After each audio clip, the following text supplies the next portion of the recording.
Field of 68 after dark.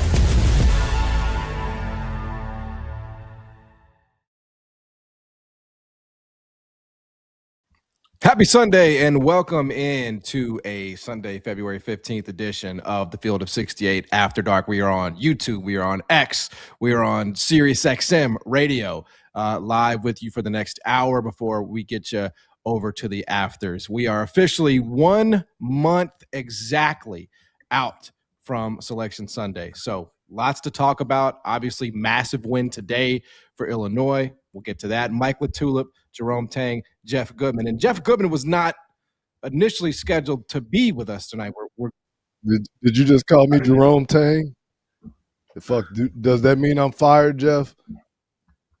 No, you're good. You're good. That is crazy. You're still that good. That may mean Don is fired. You're good. That is obviously, it speaks to the news of the day that Jerome Tang has been fired by Kansas State. Hey, players slip up every now and then, okay? We're going to bring Jarrell on. Jarrell, great to see you. Jarrell McNeil, of course, Marquette, great. But Jeff Goodman was not supposed to be with us today on the show, and the reason that he is because Jerome Tang has been fired. He reported that news about 4 hours ago that Kansas State has decided to part ways with Jerome Tang. And the news, I guess, Jeff, is that they, being Kansas State, are firing him with cause. That is sort of their stance, and I guess I'll just throw to you. What is Kansas State saying in the firing of Jerome Tang? So here's the big thing. Jerome Tang, remember, signed that extension a couple of years ago when Arkansas was interested in him. Don't know if they ever offered him the job before they hired Calipari, but he and Chris Beard's name were thrown about. The athletic director signed a new deal. The buyout is $18.7 million right now. Well, obviously this thing has spiraled downward since the Elite Eight appearance his first year with Marquise Noel and Keontae Johnson. They've got just one win in league play this year. And at this point, it had just become embarrassing for the program, right? Some of the press conferences recently in which, again, he pretty much said, we're just going to run tomorrow because of the effort against Cincinnati. It was just embarrassing. So anyway, they had a meeting with him this morning in which they said, we're going to part ways with you here. There's still that buyout, but they're going to try to fire him with cause. Now, again, the word here is right. Try, because I think it's going to be very, very difficult here. They don't have a lot on him. It's public ridicule and things of that nature that they're going to try to get him on. I'm not a lawyer. Rob Doster claims to be one. I don't even claim to be a lawyer here. But what I will say is I don't think it's going to stand up in the court of law here. I think what they're trying to do is get Jerome Tang to agree to a lower number at this point, getting him to agree to maybe go away for $12 million in a lump sum, $10 million, 12, whatever it is. Try to save some money on their end. But ultimately, the two sides are parting no matter what. We'll see how much Tang gets of his $18.7 million. And Kansas State is kind of the first in the clubhouse now as the high majors go. And there's going to be a lot behind them, trust me. So they're the first one in there. They can get a little bit of a head start. But it'll be interesting to see, kind of the names that come forward. And I've got a list here of names that, certainly I think will be thrown around. We'll get to that. I do want to get these guys' thoughts and we'll sort of work our way back to you. But Jarrell, I mean, look, 3 years ago, his first season at Kansas State, he's got him in the Elite Eight. They play FAU in a close one for the right to a Final Four. This deteriorated pretty quickly, for Jerome Tang at Kansas State. What sort of do you think is the reason why that happened? I mean, I think it's kind of a combination of things. First and foremost is just, coming into it, he captured lightning in the bottle early on. Like, let's call it what it is. That Elite Eight run, it was the best year that he had. A couple guys on that roster, pro guys. We all know that, Kansas State has the resources. And to be honest with you, a big part of that was them, not that they weren't spending money, that they were spending money and they were missing. you know, some of these guys, the way they fit their team, and they weren't ever able to quite put it all together again. But at the end of the day, I also believe this, and and you know, I kind of said this in one of our chats earlier, is that you know, I think the straw that kind of broke the camel's back was, in my opinion, you know, the press conference after they got obliterated at home. And you know, I don't know, just I guess I'm a little bit old school in my thinking, but just sometimes, you know, when you get in front of that microphone, man, less is more. And I completely get it. Like, you know, he was frustrated. He's had a couple, you know, specifically the last 2 years have been major letdowns for teams that he's been trying to put together. They've been spending the money. They're going to get a couple of big name guys in the transfer portal, and things aren't panning out. But, you know, when you get to a point where you start kind of calling out guys, you know what I mean, your players, to a point where it's like, you know, some of these guys ain't going to be here next year. And, you know what I mean, even the part where, and I think this is where kind of Goodman is probably going, if I had to guess on Kansas State, is that, you know, oh, we're going to be up practicing at 5 a.m. in the morning. You know what I mean? Even if that is the case, not necessary to say it, you know what I mean? In your post-game press conference, we ran you know, I think it seems stuff talking about they were running the stairs in the stadium and all that kind, like all that stuff doesn't need to be public knowledge. Don't get me wrong, I've been through, you know, quite a fair share of those. Like, you know, that's what happens sometimes when you lose and you get, you know what I mean, you get your ass kicked at home, but it doesn't necessarily need to be public knowledge. And at that point, you know what I mean, you know, it starts becoming and making national headlines about the way he's talking about his guys that are in the locker room and guys won't be there next year and all that type of stuff. So I think for Kansas State, it seemed like a great opportunity for them to make a move, which they were probably thinking they needed to make already. And Mike, I obviously want to get your thoughts on this before we go back to Jeff, you know, on the sort of next phase here for Kansas State. You know, in the end, in this era, right, when you have the resources, you know, and you can build the team that you basically want to build. I mean, it was Coleman Hawkins, I want to say, was the highest paid player 2 years ago in the college basketball. And then, you know, I don't think PJ Haggerty is that, but he did not come cheap. We know that, to Kansas State. So it's when you get those resources and then you basically bungle them, you know, it expedites your exit, it feels like, in this era.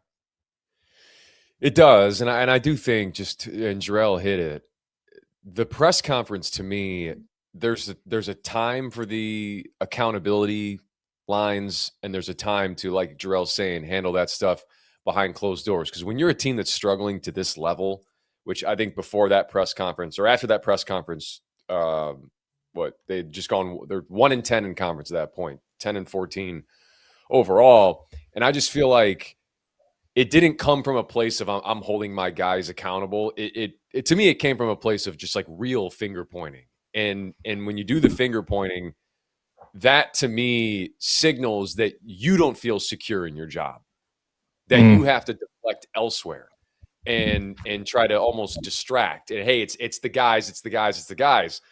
And the self-preservation part of that tells me that, like, you're not getting your team back after you do that.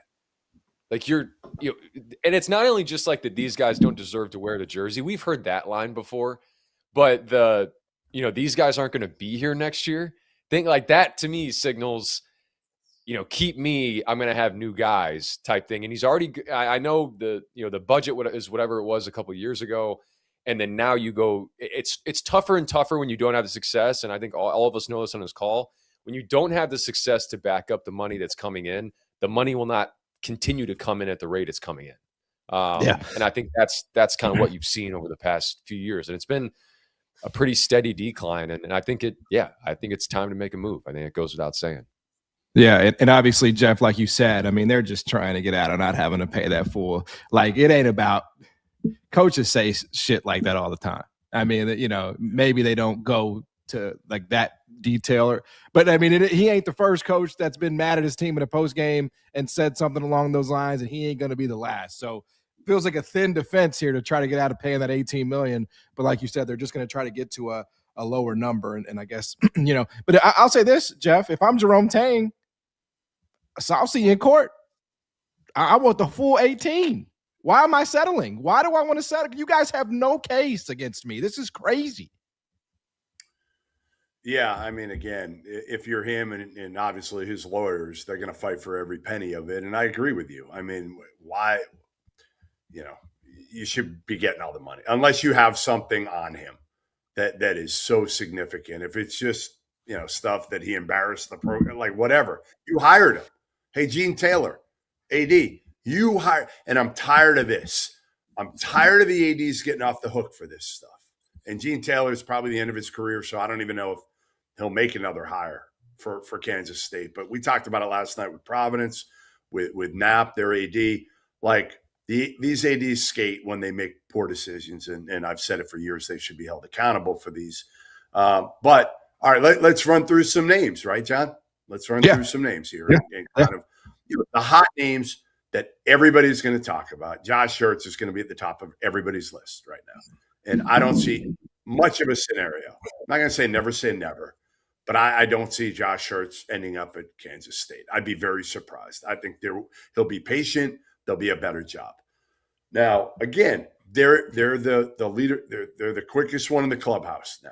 So they're out of the gates the fastest here. Can they go after a guy like Jared Calhoun and get him now? Utah State. If you wait, you're going to have a lot of competition potentially, right? But I mean, here's the thing. Though I get it, and I'm like, not to cut you off, but like those guys and their agents are smart enough to know, like, hey, we're not just taking the first job, like right. we're gonna wait it out. You also don't want to, but you also don't want to miss on one. You don't want to miss on a high major. Now, Kansas State is still a pretty good job within the league. Not a top 4 or 5 job, but I spoke to somebody who's been at Kansas State recently, and they said there is a lot of money there, guys. Tang had a lot of money the last few years. He did. That's a draw. It's not a bottom feeder job in the Big 12. It's probably a mid-tier job in the league. All right, Travis Steele. Don't think it's the right job for him. I don't think Travis Steele goes to Kansas State. I think he waits. He's a guy. He's a guy that should, though. I mean, if he gets, if they go after him, he should go.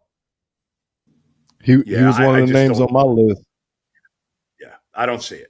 Okay. Brad Underwood, as I tweeted out, has a non-compete for any. He's not going. He's not going back to Kansas State. Dane Altman, 67 years old, was a head coach at Kansas State before he took Creighton. Don't see it. I don't. Again, the guy can coach. I just don't know how much left he's got in the tank. All right, so then let's get to some realistic names. Okay, I think that first group was fairly unrealistic. Let's go to some realistic names, and I think they're all kind of in the same boat here, right? You're looking for a guy that can coach at a high level, probably a guy who's got experience. You're not going the assistant route again if you're Gene Taylor, if he is making the call, or whoever's making the call at Kansas State. All right, Leon Rice, Boise State. Done it a long time, a little bit older, but he's done a really good job at Boise State. Chris Holtman at DePaul. Obviously didn't work out at the end at Ohio State, done a good job at DePaul. Don't know if he won it. Ben Jacobson, a guy I saw earlier today at UNI, has won a ton of games there. He's been there 20 years. John Gross, guy who's done a great job at Akron, didn't get it done at Illinois, but has kind of owned the MAC for the most part the last few years. Before right now, Travis Steele's getting a lot of shine. Casey Alexander at Belmont. Eric Olin, UC San Diego guy, first year at New Mexico. I know he's in year 1 at New Mexico, but then a couple other guys in the MAC. Todd Kowalczyk, done a great job at Toledo, hasn't been able to get in the tournament. Rob Senderoff. Those are just a few names that kind of came to my head at this point that I would say you have in the mix there. But I think it's going to be guys that are proven head coaches for more than a year. All right. Well, okay. First instinct when I hear you say those names is how hard it is to hire coaches in 2026. Even a program that spins the way, and that's not meant as I think all those guys are good coaches. That's not what I'm saying. But none of those names, and maybe if Mike or Jarrell disagrees, please jump in. None of those names got me at my seat. I do think. Look, I obviously I played for John Gross, and I do think second time around at that level, and he does have a really good thing going at Akron. But second time around at that level, I think he could make some things shake. Jeff, let me throw a name at you here. Because this one's interesting. Yeah. It's not. I would have thought he'd maybe stay more on, down by the Carolinas or in that area. But what about Takeo Siddle? Yeah, I just don't know if it fits. I mean, obviously he's going to be a guy that, especially if he can win either the regular season or the CAA tournament, I just don't know if it fits at Kansas State. Like, by the way, also to go back to what we were saying about what type of job it is, I have it in front of me here, the Big 12 job rankings that I did, and I'm looking at it right now. Kansas State was 9th, in the league. Behind Baylor, behind Cincinnati, ahead of West Virginia, ahead of TCU.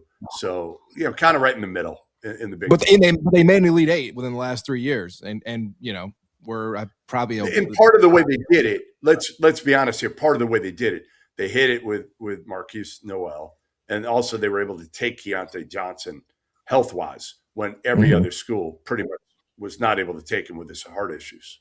All I'm saying is that, okay, you guys, you got a consensus second-team All-American in PJ Haggerty this year, so that's pretty damn good. And then you got Coleman Hawkins 2 years ago, and it took cost $2+ million. So I think that this job is not, I got one hand tied behind my back like so many we see. But it's going to be like a lot of other jobs that open that are kind of in the middle towards maybe the bottom of their league this year. Again, Cincinnati's going to, Arizona State's going to open. Providence likely to open. Boston College, which is a bottom tier job, likely to open. A lot of these jobs, and to me, if I'm Josh Hurts, we've talked about this, or even Jared Calhoun, and he makes the tournament, wins a game, those guys, be patient because these are all kind of similar, unless you love one, right? Calhoun might love Cincinnati because he was there under Bob Huggins. But if I'm Josh Hurts, guys, I'm not even leaving St. Louis for Kansas State. I don't think it's a big enough jump. No. If it's the only job available, I'm not sure I leave St. Louis for Kansas. You're going to stay hot. You don't think so? You can do better. No, you can do better. Nope. Oof. He's the guy. He's the guy that should wait because he's rolling at St. Louis. He's rolling. I mean, I think he's earned that right for sure. Let me. Okay, so I got one off because Mike was the other one. The Takeo Siddle was the one I was like, okay, maybe, and this is just a long shot. I would try to offer Fred Hoiberg a blank check. Yeah, Nebraska's as good a job. No, as good a job. You think so? The only reason why it never was, the only reason why Kansas State was probably a better job for a little while is because Nebraska had no players but it doesn't matter anymore. Nebraska's got money.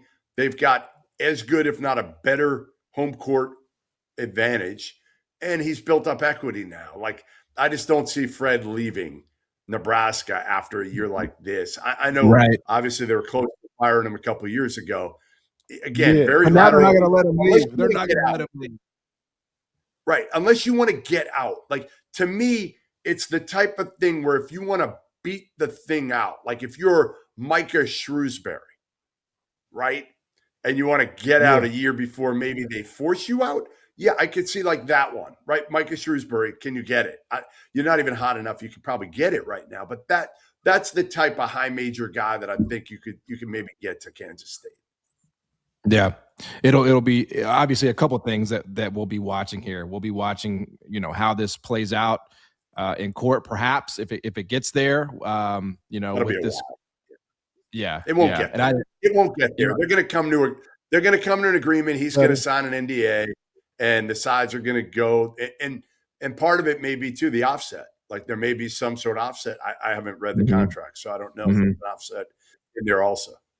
Yeah, so we'll be watching for that, and then obviously we'll watch and continue to monitor, what Kansas State, obviously with a brand new search, we'll see what they do. By the way, you have just been in every corner of the state of Iowa. You've seen every Division I team in the state of Iowa the last 2 days. Congratulations. Yeah. And you haven't even – I thought you were bringing me on to break down the Drake Northern Iowa game here, and you haven't done that. I did have the over, though, and I appreciate the pace in that one.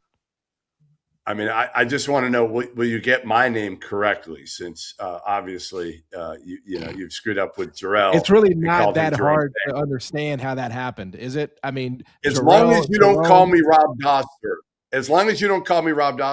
you will retain your job for one more show at least.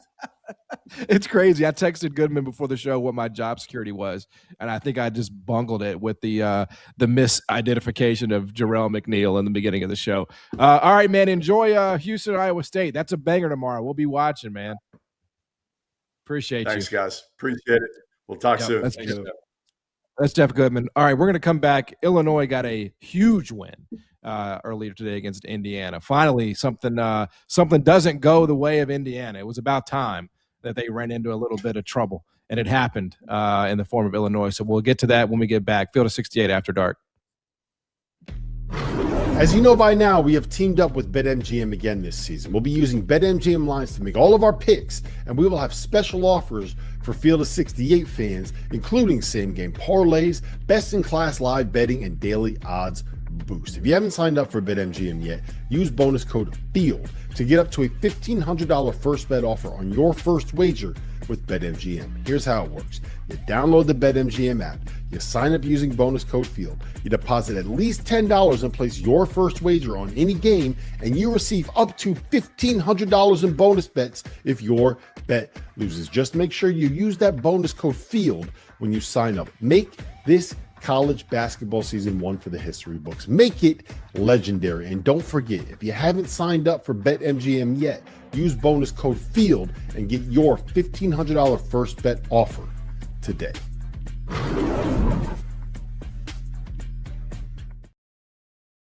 If you're not a member of the Field of 68's On3 community, make sure to go check us out. Get access to all of Jeff Goodman and Rob Doster's written content, including coaching carousel breakdowns, info on who is and isn't entering the transfer portal, insider recruiting information from none other than Joe Tipton, X's and O's analysis of all the teams in college basketball, and access to our message board community. A 7-day trial costs you $1. The Field of 68 on 3. Get the scoop.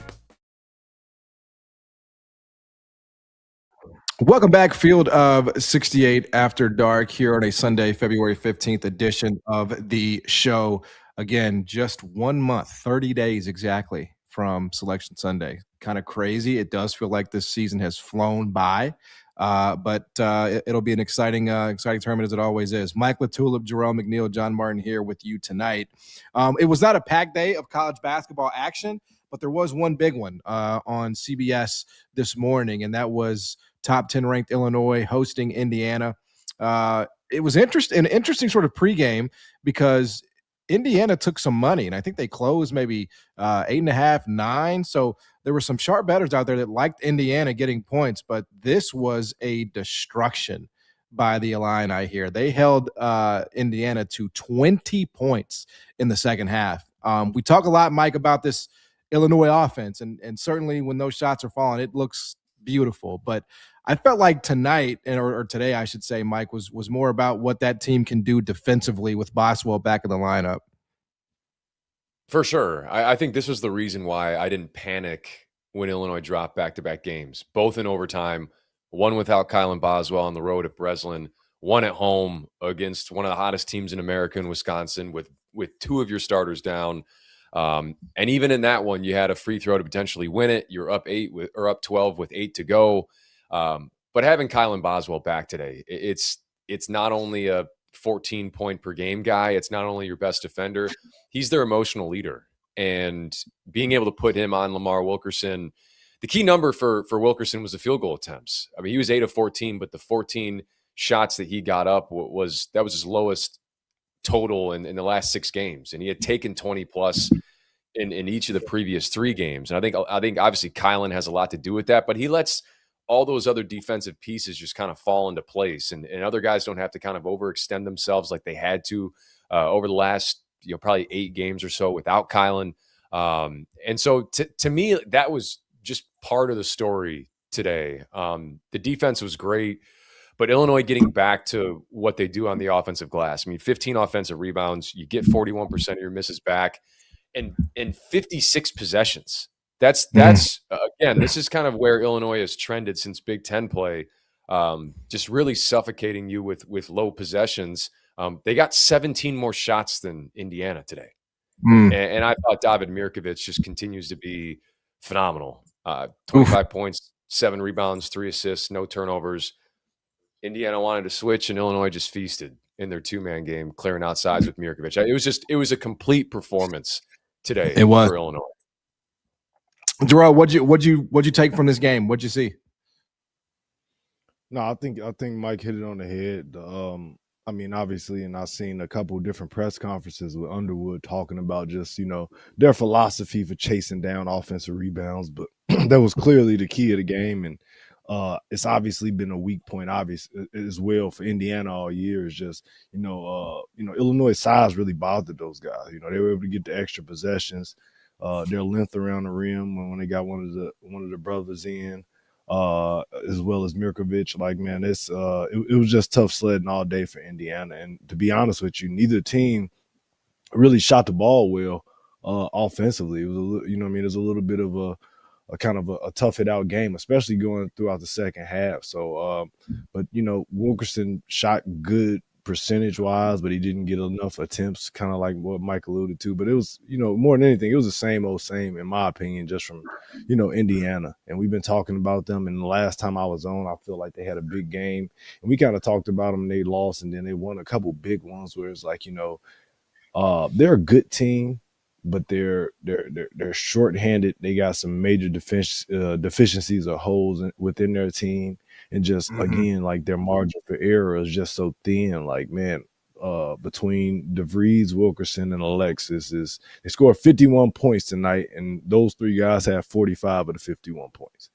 Like, it's impossible to win consistently like that. Like, Wilkerson is going to have games where he goes bananas and goes off for 30, or DeVries is going to do the same. And usually it's like one other guy that kind of joins them and chips in, but it's just like ones and zeros down the rest of the other 6 or 7 guys that actually enter the ball game. Like it's not feasible. And then, on top of that, they're not a overwhelming or just a great defensive team to begin with. Like, they're not shutting anybody's water off like that on a defensive end. So it's like, if you're not going to be able to get a good offensive flow and score 80 points in the game, Indiana's going to have a hard time winning. And I think, Illinois just wore them down today. Yeah, I think they really struggle with the size too. That was just – and I think most teams, right, Mike, are going to struggle with Illinois size, and that's kind of the idea. I think the scary part of this for me is that, we know, Mike, how brilliant Keaton Wagler has been this season. He was good today. He wasn't his scintillating self, and yet it's still a 20-point win. Like, I think that's the scary piece for Illinois here. And I think it's, again, a credit to Kylan Boswell, because I figured coming into this game that Enright was going to try to pick Keaton Wagler up full court, turn him, try to get into him. They decided to switch a ton today. And I just think having that extra ball handler, one of the first baskets Keaton had was him getting off the ball, being able to cut to the basket, and Tomasov's able to hit him over the top for a layup. And those are just different looks that he, than he's had recently, where he's had to really be on ball and create himself. So I think all of that stems from just having another guy that can be a pressure release valve for you. But yeah, you just talked about the size. What I've loved about Illinois, particularly defensively, is they've been very conservative over the years. They play drop coverage. Their bend don't break. Every shots over the top, tough twos. That's what they force. And now I think they're doing a great job of mixing coverages. And when you have the size and you have the length that they have, I love the fact they're going token 3/4 court press. I love the fact that opportunistically they're trapping in the half court. And when you got guys on the court, you got 6'6" and above at times on the court. And they forced 9 turnovers today from Indiana. And that's their second highest output, forcing turnovers all Big Ten season, all Big Ten regular season. So you just see the different types of looks that they're throwing in addition to being a great shooting team, in addition to being a team that pounds you on the glass, and a team that every night you have to account for with their size. It's just, it's why I think they're a national title contender. I don't think that's any secret. I think they check a lot of boxes. Yeah, that's kind of where I was going to go next, Terrell. Is maybe I would have said, and maybe I should still say, that's Michigan, Arizona, sort of in that. But I'm just wondering how wide that top tier should be, and where Illinois fits in it in that title contender conversation. I'm still. I think that's probably a bridge too far for me. National title contender. But what do you need to see? They have size, they have shooting, they have a top. They scare me because they only got one guy that can guard consistently on the perimeter. I'm going to be blatantly honest, John. You don't think Keenan Wobber can guard? No, I don't think he's a great defender. I think he's a solid defender. I don't think he's a great defender. I think they got great rim protection. They got great length. I think they struggle at times when they get teams that go 5 out and pull one of the brothers away from the basket with all of that stuff. I mean, you even saw it a little bit, just hints of it in the first half with Wilkerson, and some of those guys, some of those were just Indiana misses around the basket. Like when they get there, sometimes if one of the big fellas isn't in there, they give up stuff. They get beat off of the bounce. And I get their philosophies. They make everybody shoot over the top and things like that too. Like, I'm cool with it. I'm not saying they're a bad defensive team, but at some point in time, it's two things that scares me about them. Number one is that the perimeter defense, Boswell can only guard one guy. And the second thing is just, they go through those lows as well too with some of the ways that they play offensively. Like, you're going to run into a team and, not to bring up bad memories, they ran into UConn the year that they made a deep run. And, you're outmatched from a athletic performance standpoint. Like, you know what I mean? You can't go toe to toe with every single team, and that'd be what you lean on. So when they get to that point this year, I'm a little bit concerned about them, especially the way that they play offensively. Like, if they're not making shots, they're not an offensive juggernaut type of team. They don't have a ton of guys that can create offensive separation. Like, their system is really good. They got a lot of guys that can space the floor and shoot the ball. I'm not sure outside of Wagler and, Boswell a little bit, but he's, somewhat undersized, that they have a lot of other guys that can make plays off of the bounce. You know what I mean? And they do this stuff, what does he call it? The booty ball, Mike, where they take advantage of mismatches on switches and stuff like that. I think Mirkovic has been a phenomenal piece. To be honest, he's my favorite player on the team. Like, that dude is a tank. And he's a matchup nightmare. And, you can tell he has great experience with him being an international kid as well, too. But some of that stuff bogs your offense down a little bit, and they're going to need playmaking. But they're going to get Stojakovic back, too. I think that's 100%. 100%. Yeah. That's probably your second best perimeter defender. And that's one. And another guy that can create stuff in the half court. But I thought about this today because it's a great point you make, Jarrell, because I'm looking at the teams that have given Illinois the most trouble this year. I think about Nebraska at home earlier in the year, Wisconsin, and I'm like, man, I'm looking at the top of, when you think about getting to the Final Four, when you think about getting to the Elite Eight and all the teams that are at the top of college basketball, the teams that Illinois struggle against defensively is when, like you said, Thomas Lobb has to come out to the perimeter, has to guard a shooter, a 5-man, a shooter. I'm looking Michigan, Mara, don't got to really account for him on the perimeter as a spacer. You got to account for him as a passer. Same thing with Duke and Gongba, Arizona, Krivas, Houston, Tugler, Florida, Chinyelu, and maybe Condon, Iowa State, Buchanan, Purdue, Clough, Connecticut, Reed. Like, you keep going down the list. Like, there's the teams that have, really, I guess, blitzed Illinois defensively. Some of those teams up top aren't necessarily built like that. I'm not saying Illinois is going to beat them all, but I'm saying, like, even today, they didn't shoot the ball well, and they were still able to, able to just kind of. And if they did, they probably win this game by 35 today. Darrell, I think you sleep, bro. I think you sleep. I think you sleep on the Illini now, bro. Like, what? Listen. Hummer cows, how you say it, Mike? Hummer cows, I can't. That's like a tongue twister for me. He played like 30 minutes today and didn't score. I'm not gonna go on a 10-minute diatribe of why Hummer Cows plays. But like, no, I'm serious. Is it like the Da Vinci Code? No, I'm saying I know why he plays, and it's all the he grabs 8 rebounds, he doesn't turn the ball over. Like, you need, when you have Wagler, when you have Stojakovic, when you have the Vicic twin, when you have all these guys that can put the ball, Mirkovic, all these guys can put the ball in the basket, you need a Jake Davis and a Ben Humrickhouse to fill in the other gaps of things that you need to do. Winning plays. That's what he does. Last thing I'll say, Mike, and I'll leave it at this because you probably know more than me. I know you've been around at some point, and I haven't talked to him in a while. If you trade 15 of those minutes and you give me Ty Rodgers, now you're talking national championship contender. All right, there you go. Nice win today for the Fighting Illini. All right, real quick before we move along here, need to hit a couple of games from yesterday. Arizona has now lost 2 in a row. They lose in overtime yesterday to Texas Tech at home. JT Toppin, one of the highest paid players in the sport, was unbelievable. 31-13, Mike. This Texas Tech team, they've beaten Duke. They've beaten Arizona. They've beaten Houston.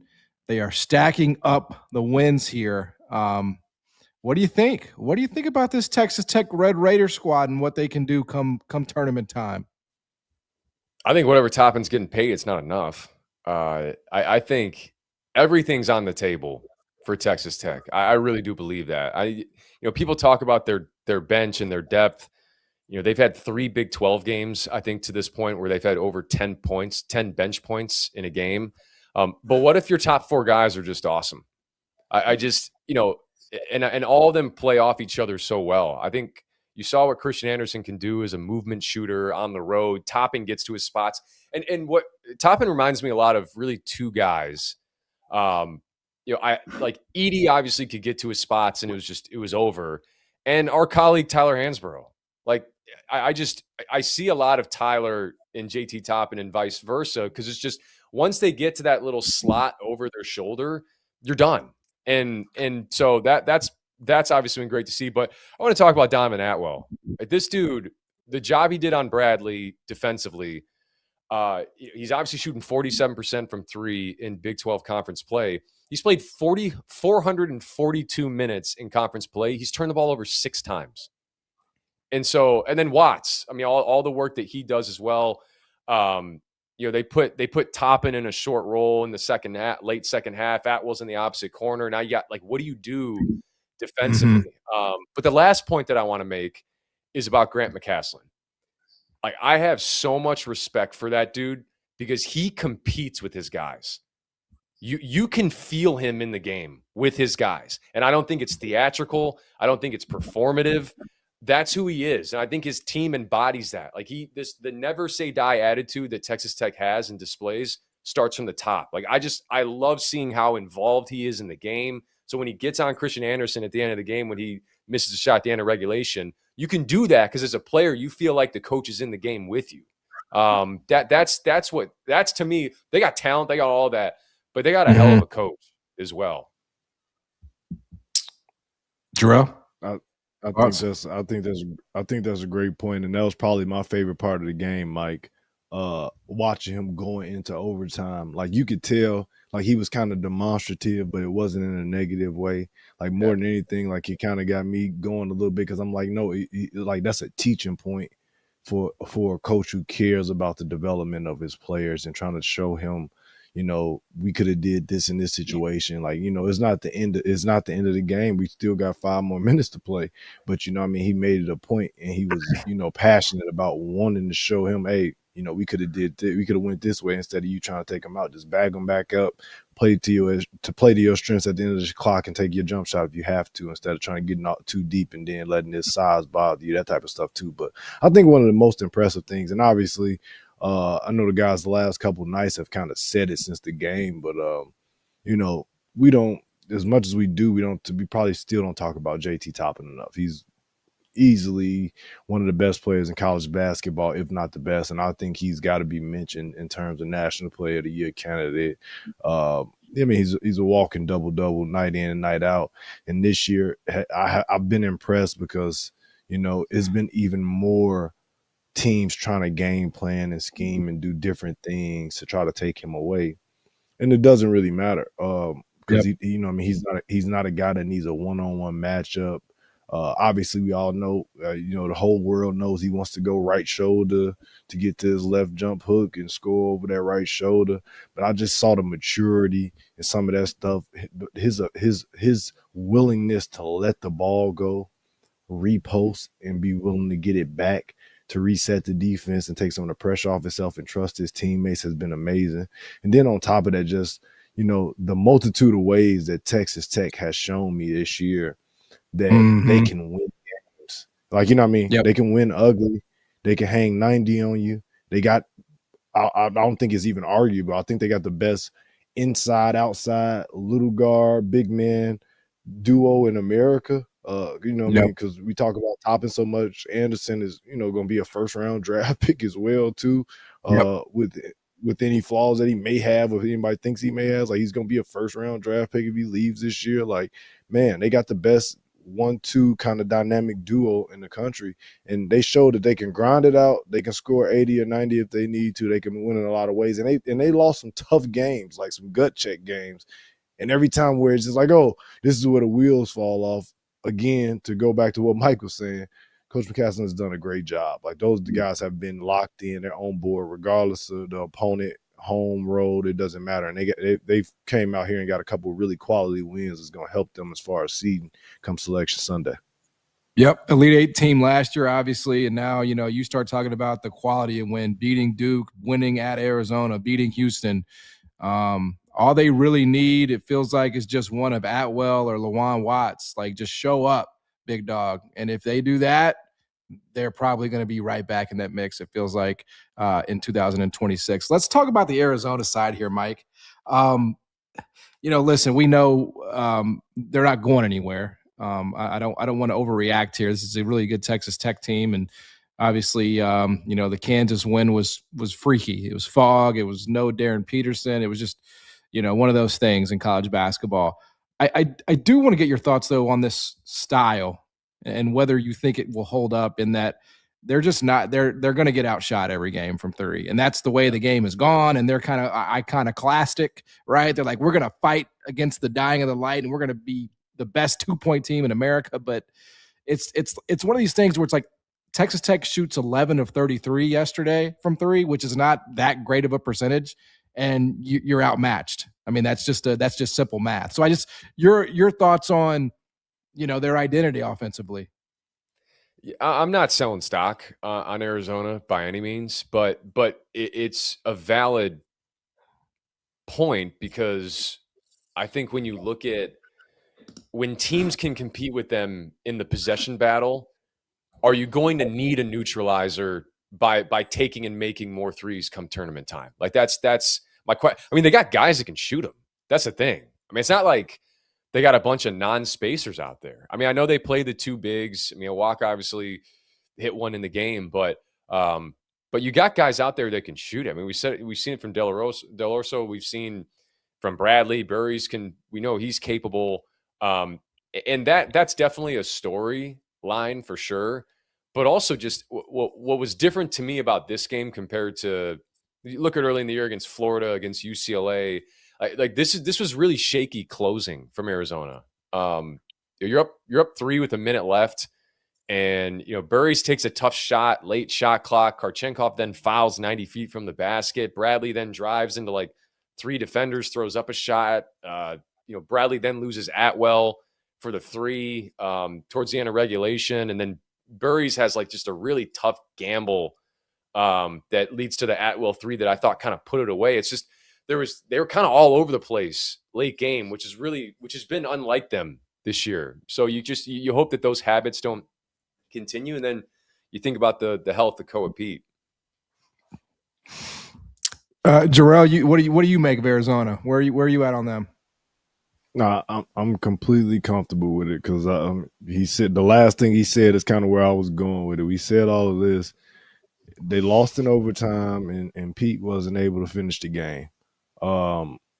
Their system is that, they kind of are who they are, and I'm okay with that. It's not the NBA, it's college basketball. You can win in a multitude of ways, and the way that they've been doing it has gotten them essentially. I think they were the longest number 1 ranked team we had all season, right? Like, they held the number 1 spot longer than anybody. So I don't think the system is broken. And like Mike alluded to, they actually have guys that can make shots. Obviously, they don't take a lot of them. That's not necessarily their game, but if they make enough of them just to keep teams honest, they'll be fine. And it didn't seem like the P injury is going to be anything that was going to be long term or catastrophic. So I ain't got no issue with this at all. He leaves the game. It's a back and forth. It's a great game too. It was a back and forth game the whole time. It was tightly contested, and Texas Tech made more plays down the stretch to get them over the top. So I'm not blinking an eye on this. Arizona will still be right there in the mix. One thing that just sorry, Go ahead, Mike. John. One thing to add, just like stylistically with Arizona, because I think is sometimes we think about like, hey, just shoot more threes, but then kind of like, what are you sacrificing in terms of style? And what makes them really good is one, their pace and the advantages that they get to and the shots that they get around the rim, the points in the paint, that comes from creating advantages early. Like they're so good pushing it in transition because Koa Pete can push it. There's a bunch of guys that can get out on the break, and then they're big seal early. So they carve out a lot of space. So I don't think it's like a deliberate thing. Like, hey, Tommy Lloyd's not in the huddle. Like, don't shoot threes. It's just their style, that like how fast they play, and because they have guys that can handle it, pass it, and really seal well, they just get to those spots easier than other teams. So I just wanted to mention that. Yeah. Well, obviously, Arizona, I think we'll be fine. That's the bottom line here. We had punches thrown. We got suspensions handed out today in the Big East, so we'll get to that. We'll get the guys' thoughts on what happened yesterday in Providence and St. John's on the other side. Field of 68 after dark. As you know by now, we have teamed up with BetMGM again this season. We'll be using BetMGM lines to make all of our picks, and we will have special offers for Field of 68 fans, including same-game parlays, best-in-class live betting, and daily odds boost. If you haven't signed up for BetMGM yet, use bonus code FIELD to get up to a $1,500 first bet offer on your first wager with BetMGM. Here's how it works. You download the BetMGM app, you sign up using bonus code FIELD, you deposit at least $10 and place your first wager on any game, and you receive up to $1,500 in bonus bets if your bet loses. Just make sure you use that bonus code FIELD when you sign up. Make this college basketball season one for the history books. Make it legendary. And don't forget, if you haven't signed up for BetMGM yet, use bonus code FIELD and get your $1,500 first bet offer today.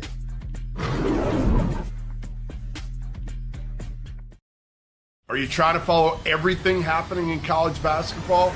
It can be overwhelming. That's where the Field of 68 Daily comes into play. The Daily is your go-to source for recruiting news, game analysis, portal updates, and much, much more. For just $50 a year, you get access to the same information that your favorite coaching staff is subscribed to. Quality content can be hard to find in the college basketball space. The Daily is here to help. Make sure you subscribe today. Welcome back, Field of 68 After Dark, Sunday, February 15th edition of the show. We're going to be here with you on Sirius for about 10 more minutes, and then we're going to head over to the Afters, where we will preview an absolute banger of a Monday college basketball game between Iowa State and Houston. And Jeff Goodman actually caught up with Kelvin Samson a little bit earlier today, so we'll have a little bit of that for you in the Afters. But we do need to talk about what happened in the Big East, and it's perfect that we have a Big East legend on the show here in Jerome McNeil. But it got, they were throwing bows in St. John's and Providence yesterday. Obviously, just a ridiculous and absurd foul from Duncan Powell that was extremely dangerous on Bryce Hopkins, and then of course all hell breaks loose, and you got punches thrown and guys getting ejected. Duncan Powell was ejected due to that flagrant 2, so he's going to get 3 games as a result. So he will miss February 21st against DePaul. He'll miss Xavier on the 24th, and then he'll miss at Creighton on the 28th. You've played in the Big East, Jarrell. You know how physical this league gets, but obviously there is a line, and it felt like that line was very much crossed yesterday. Absolutely. And I guess I'll state the obvious first, and that's just that clearly a dirty play, unacceptable, dangerous play, more importantly, because he could have really hurt him.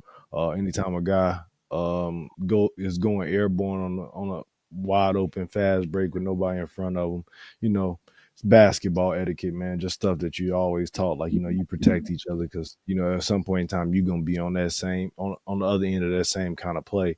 You know what I mean? So the suspension and everything is warranted as well, too. But, I don't know. I just thought, number one, I wasn't surprised. I'll say that because, anybody that pays attention, and obviously I'm a Big East guy, but, just the dynamic of everything that's happened, if that's not Bryce Hopkins, I don't think he makes that play. I'm going to be, let's just state it clearly. If it wasn't Bryce Hopkins who played at Providence, I can't speak to the exact, the legitimacy, everything that happened with the money in the last 2 to 3 years after he tore his ACL and he was the Big East, pretty much the Big East player of the year. But I it's carryover with that, and whether it's a guy that was on the roster during that time and played with him or not, the fans are kind of flaming that fire as well too. It's going to be, and that's one of those places as well too at Providence where that's a hostile environment. That's as hostile as it gets in some situations in the Big East Conference. So if it's anybody else, I don't think he makes that play. There's some history there as well too. So I wasn't exactly surprised to see a hard foul in that situation, but once he gets to an open break like that, like it was really no leg to stand on as far as legitimacy of him making that play. So, he got the 3 games, and I'm sure there'll be some other consequences because Kim English is going to handle it as well in-house because it's a bad look, for the basketball team and the university as well too. And but the guy got a reverse beard on the back of his head. What do we expect, John? Yeah, what do you expect? Something is layups, baby. You're right. Something is amiss there. Mike, I guess I would say, should the season be over? It felt like to me, watching how dangerous that play could have been, that there would have been justification in suspending him for the rest of the year, especially with what he did afterwards. Yeah, I think there would be justification to at least end his regular season because I just if Providence is second in the Big East right now with a Big East title on the line, does he do that? I don't. Maybe he does, but I don't know. I think part of that comes at Providence's regular season is their Big East title hopes are gone, obviously, and they're not competing in the league.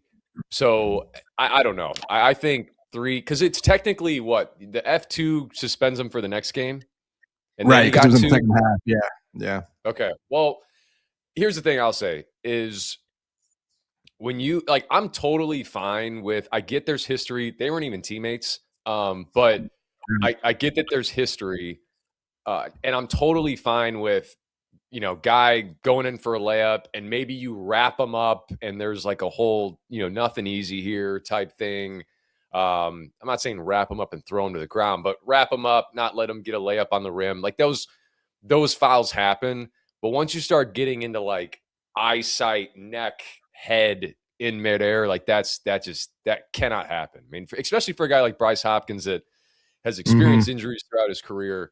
And certainly like you start treading into really dangerous waters there when you start messing with that type of stuff. So, I thought the 3, let's call it 2 games because you already get the F2. I thought it was light, to be honest. Did anybody else get suspended? I don't believe so. Don't believe so. I believe I was wondering. He's the only one I saw. I was just wondering. He created the entire situation. No, he did. And then like the hyping up the crowd stuff, right. Like there was clear, like to me that felt like there was clear intent there. Yeah, there was 100%. 100%. Did you ever, Jarrell? Did you ever get involved in any of those in your career? Listen, when I played, that type of stuff happened, but don't get me wrong, it wasn't to that level, John. Like, right.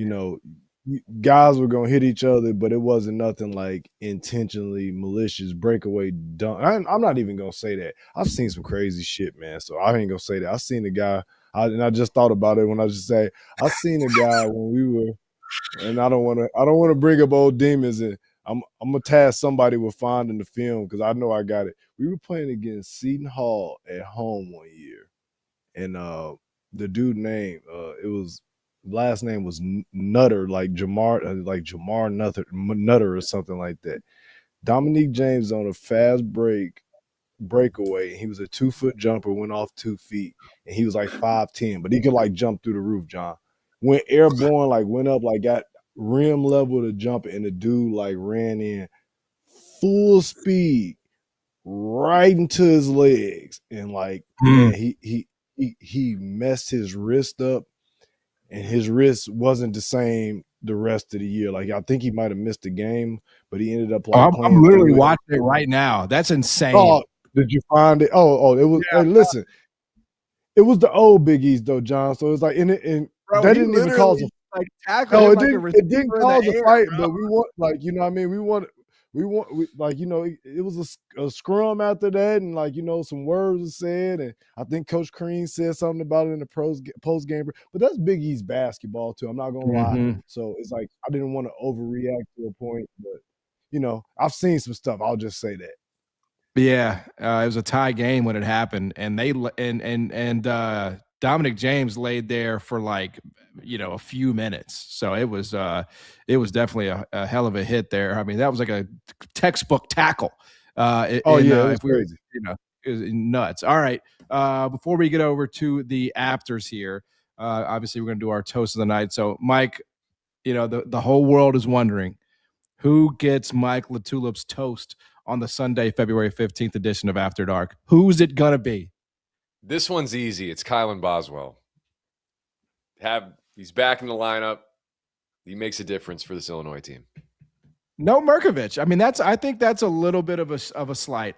I do. I don't think it is, because I think I think everybody knows how good I think he is. That's like the 25-7 wasn't some crazy thing for me with Mirkovic. That dude can freaking play 9 straight games in double figures.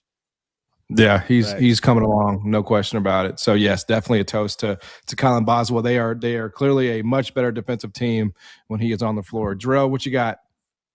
I'm going off brand here. I hope I don't get in trouble for, you know, like product placement and any of that type of stuff. But recommend the documentary Soul Power, ABA story, Prime, Amazon Prime. It's kept me entertained this weekend outside of college. So we had a good Saturday slate, but it's been absolutely nothing on the day. I knocked it out right away. Great story, stuff I kind of already knew, but some stuff I didn't as well too. So awesome if you love the history of the game. Dig that, man. Yeah, Soul Power on Amazon Prime. I'll definitely have to check that out. All right, we are going to be wrapping up here on Sirius XM. Head over to the Afters Breakdown Monday. Hang with us.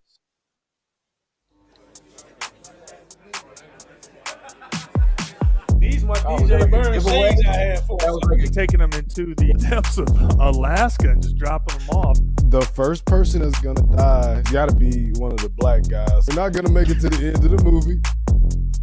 That's like asking somebody, do they want to get a prostate exam or a damn gunshot wound?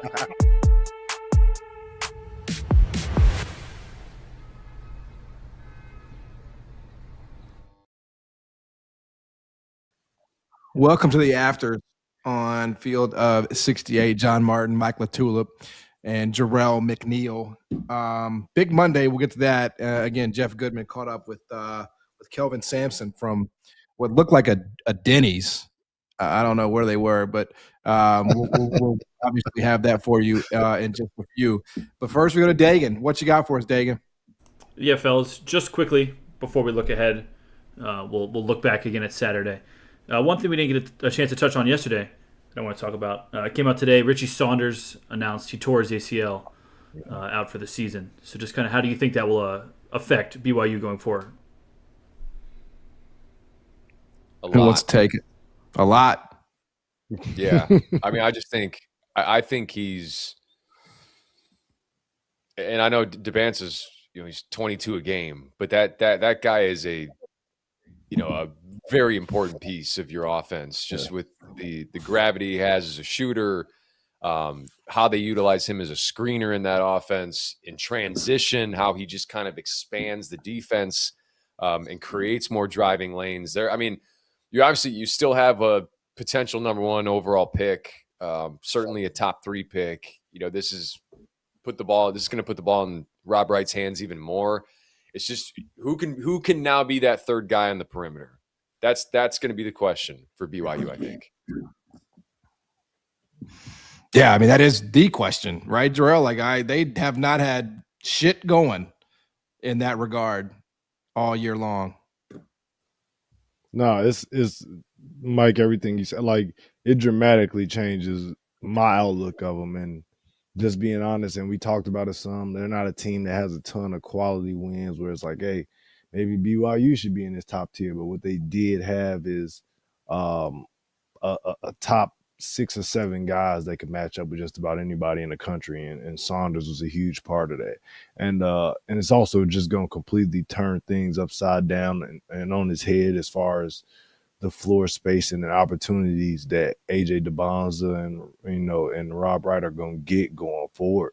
It's going to shrink the floor some. I'm sure these teams now are going to focus in and be like, well, it's going to be some other guys out there where they're going to have to show that they can beat us and can make shots consistently at as high as a clip as the Saunders was doing. And not to mention that he's, if not one of their leading rebounders as well too, man. So he's a hell of a player. I hate it for him, man. I feel terrible for the kid, man. I wish he was able, because I think this is his last year too, right? I hate it has to end this way, man. And I would have loved to have seen this team at least whole going into the NCAA tournament to kind of give us some more theatrics and things like that. But it's going to change the entire dynamic of this team, and they're going to have to try to figure it out on the fly.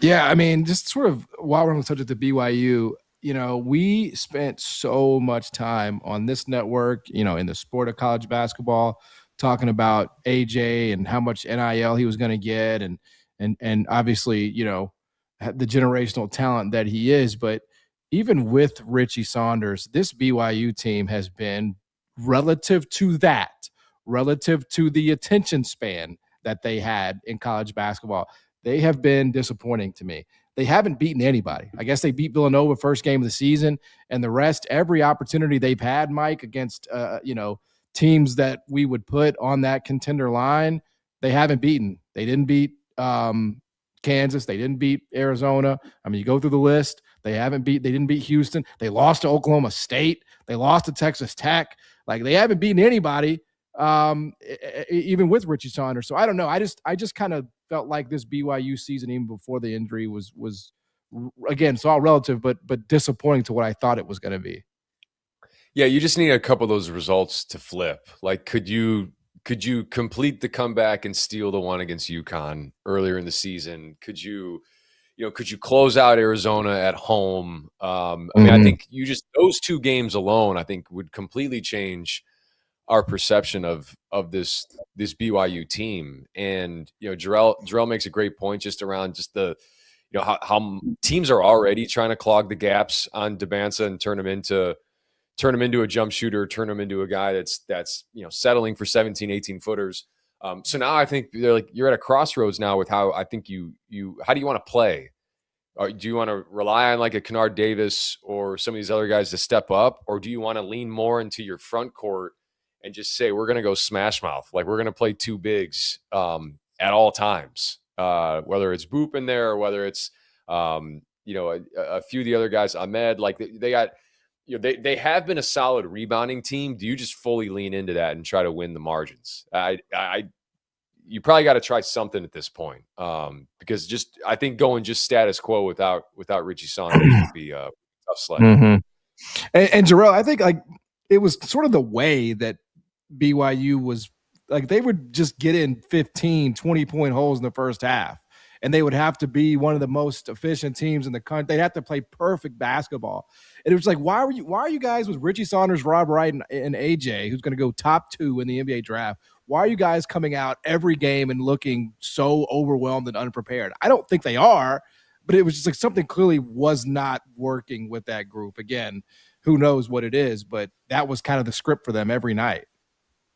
No, and to be honest, I think it's like they weren't great defensively, and they haven't been whether Saunders was in or out. John, like shit, they were kind of like a layup line at times this year, and that's kind of what got them into some of those big holes.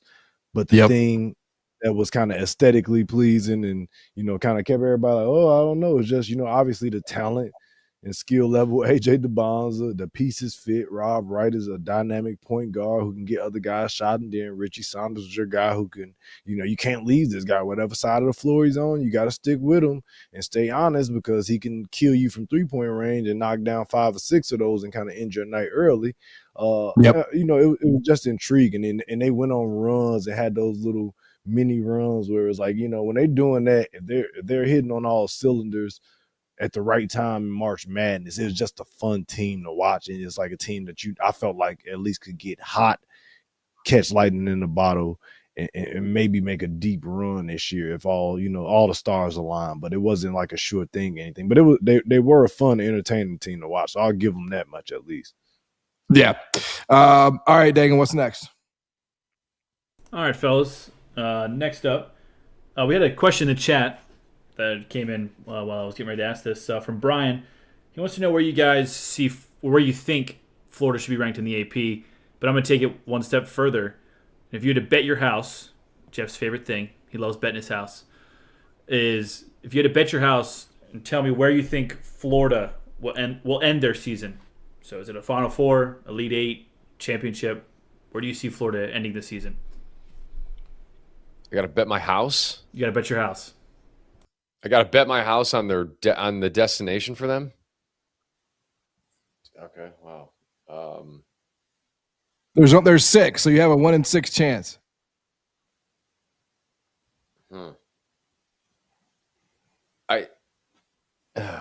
Elite Eight. I think that feels safer. I think they can go to a Final Four. And if they get to a Final Four, who knows? But Elite Eight feels safer. To me, it's like there's all these questions about the guard play. The guards have been good.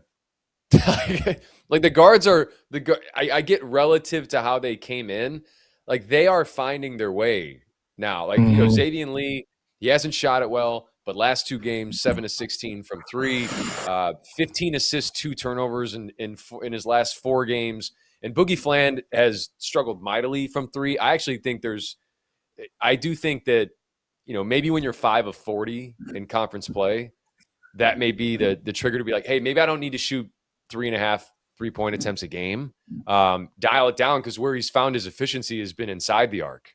Last year he was 40% from 2 at Arkansas. He's 55% this year. Like using the space those bigs are carving out. Like that's where I think he needs to channel his focus, because he's been freaking phenomenal defensively. And that's not even getting to their front court and their back line and how good Klavjar's been off the bench too. And I think, the other guy too that I think has given them just a lot of great minutes and has bolstered their depth has been Isaiah Brown. I think he's come in and just been a great connective piece on the wing that they haven't really had. You rely on Hauck a lot at that kind of 3 spot, and he's been able to come in and just be super active. So they've ascended to me. And it's gone way beyond their front court. I think their backcourt is solid, and I think their depth is getting better. Jerome? Oh, man, Mike pretty much said a mouthful on that. And if I had to bet my house, I would. Look, I need to get rid of one of these mortgages anyway, so I would say Final Four. Damn. What the hell? Yeah. Damn. Look, do me a favor, John. Yeah. I think they're obviously a team that can make a deep run.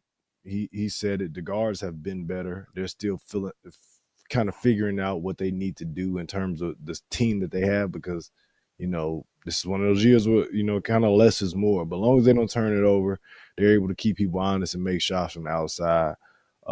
Florida is in the team that got a lot of they don't got a lot of chinks in their armor right now, so they'll be good, and they'll be right there, at least at bare minimum Sweet 16. You got to think. Yeah, I'm gonna go Elite Eight too. I'm gonna say that feels like a good spot for them. And I mean, the only issue, like I want to be all in, but man, it's just such a drop off from Walter Clayton Jr. and Elijah Martin and Will Richard. I mean, I think they're, like you said, Mike, the guards have gotten better. Xavier Lee has figured it out, but it's just like, are they going to be enough when you're away from Gainesville and you're having to go on neutral sites? Like, I just kind of feel like they would be ripe to have a bad shooting night. And, as good as those bigs are, I mean, you can score on Florida.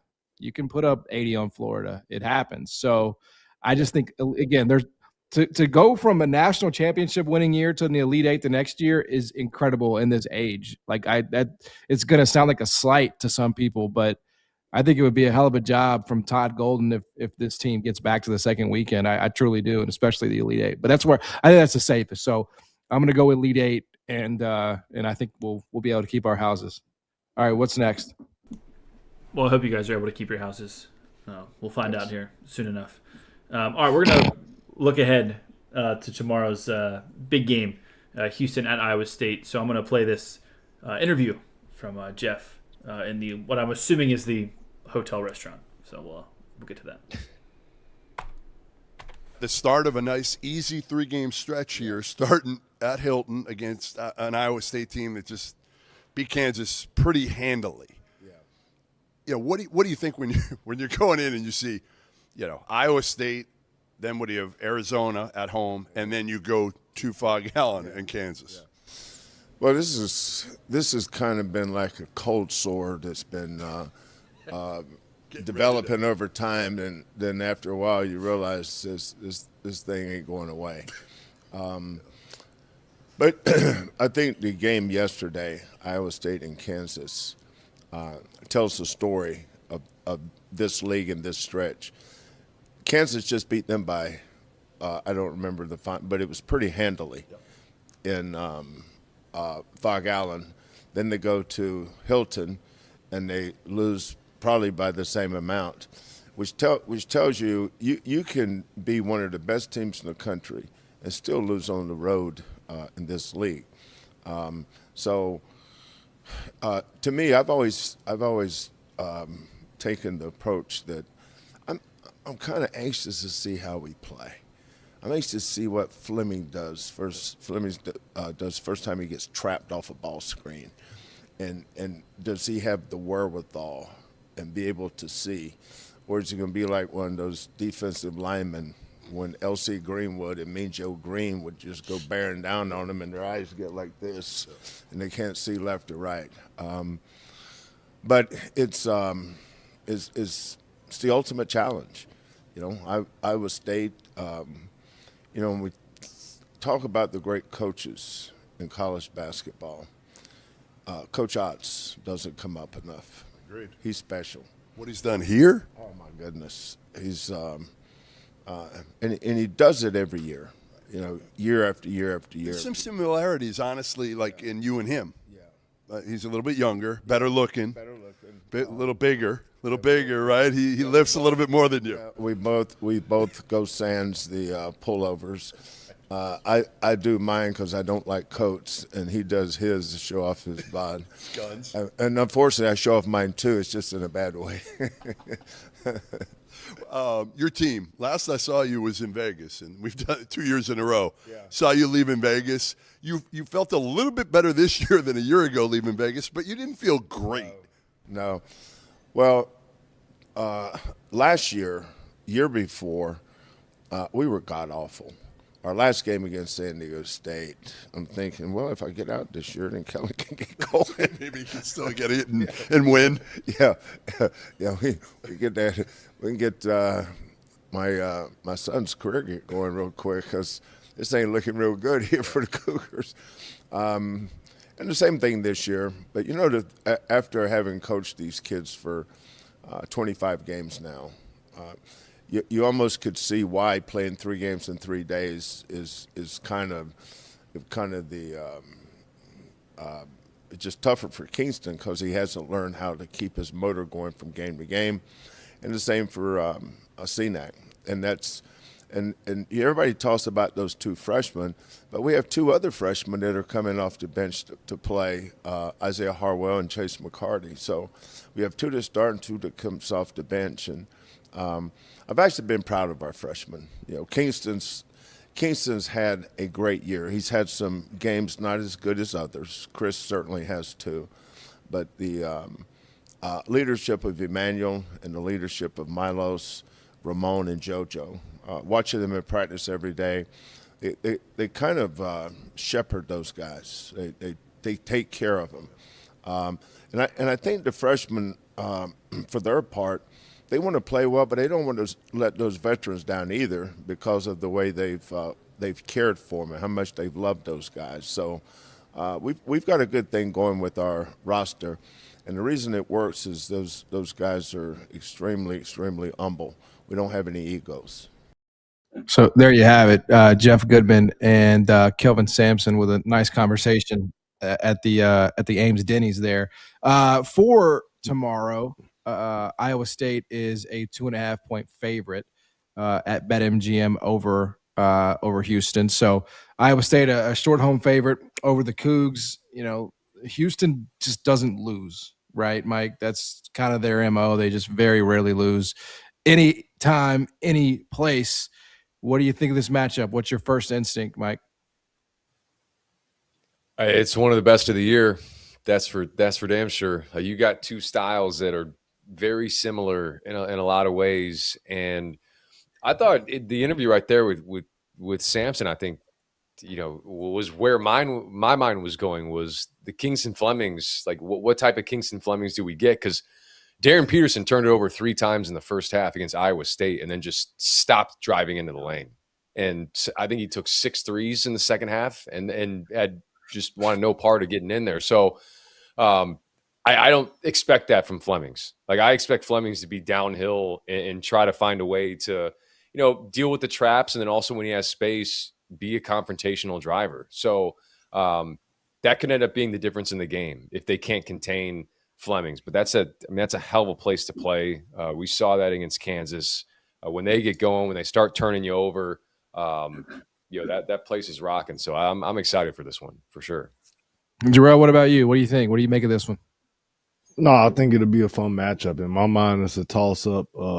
I would give the slight edge right now to Iowa State because, you know, obviously the home court advantage. But, you know, Houston does what they do.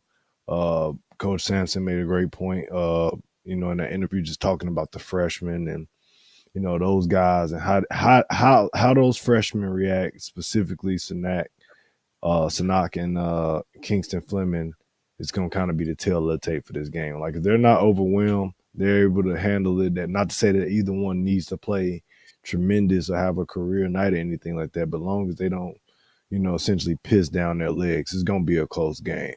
And you know, Houston might come out, Iowa State might come out. But again, another thing I think he made a great point on is just, you know, Coach Osselberger has done a great job, and they do really have a lot of similarities as far as coaching, you know, tendencies and kind of schemes and things like that in the way that their teams play. So I thought that was really cool as well. Yeah, there's usually that one loss for Houston in February, right? You look at the last couple of years, there's always that one right before the tournament starts. I think this is I'm gonna cash this one in. This is the one. This is the one they're gonna lose in the month of February, and then it'll be on and, you know, off to the races. But I'm gonna say this is the one. I'll probably end up betting Iowa State, honestly. Sometimes you need that one. Last point too, because I think this is, you know, as I look at kind of the makeup of this Iowa State team, different stylistically, but the way that Texas Tech game played out against Houston, where, you know, they put 2 on the ball with Christian Anderson, and then you have all these shooters on the backside, like Iowa State has, and this is the best offensive rebounding team that Otzelberger's had in his tenure at Iowa State, which is where Houston can be susceptible because they extend their defense out. So there's a possibility in this game that while Flemings could get bottled up, you have guys that can potentially shoot it on the backside, or while you know, Iowa State if Lipsy or any of them get Jefferson, if any of them get bottled up, you got shooters on the backside, and you got Buchanan, who's been incredible on the offensive glass to potentially give this Iowa State team extra possessions. Should be a great one tomorrow night. Just an absolutely maybe a preview of a tournament game down the stretch here. All right, that's going to do it for us here on a Sunday. Obviously, keep it locked here on the Field of 68. 1 month away, boys. That's it. 1 month away from selection. We're going to learn some fate. It's going to be here before you know it. So for Mike LaTulip, for Jerome Tang, for Jarrell, the great Jerome Tang, the great Jarrell McNeil. I'm John Martin. Thanks for hanging out with us, and keep it locked right here on the Field of 68.